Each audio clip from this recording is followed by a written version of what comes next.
let me go. I don't wanna be your hero. I don't wanna be a big man.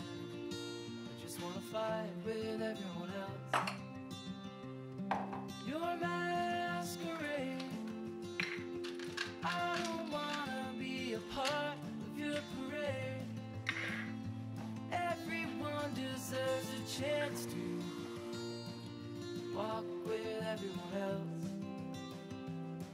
while holding down a job to keep my girl around, and maybe buy me some new strings and her a night out on the weekend. Hej mor. Jeg ved godt, du får arbejde lige nu mandags, fordi jeg har virkelig ondt i min hals.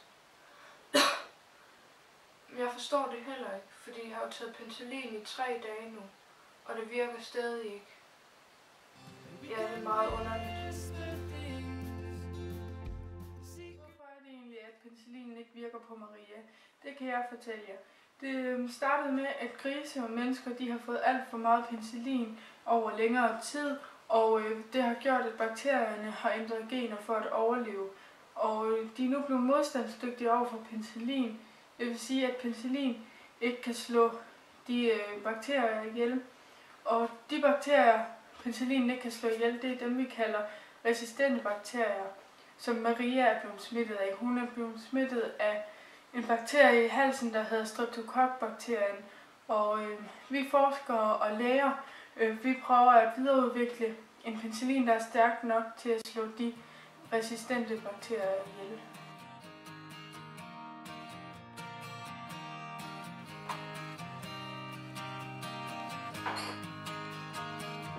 Who sleeps in beds when we've got the sunrise? Wasting time watching infomercials live on Channel 9. Us and Billy Mays, nowhere else to ride. Stealing blankets and sleeping in a pile.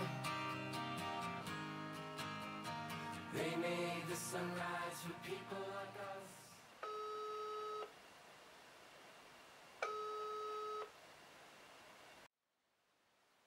Hej Lisa. Jeg vil bare lige sige, at jeg kommer i skole i morgen, for jeg har taget penicillin i 3 dage nu mod min mellemøstbetændelse, og jeg er allerede ved at have det meget bedre. Ja, vi ses i morgen. Hej hej.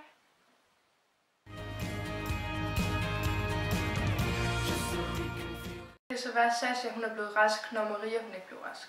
Det er simpelthen fordi, at Sasha hun ikke blev smittet med de resistente bakterier, som vi jo også har kaldt modstandsdygtige.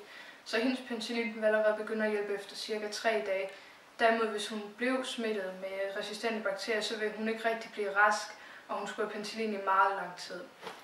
Og i fremtiden, så kan det være, at vi dør af de her sygdomme, som f.eks. forkølelse eller mellemøstbetændelse, fordi at vi ikke har et middel mod de resistente bakterier nu, så det skal gå ret hurtigt.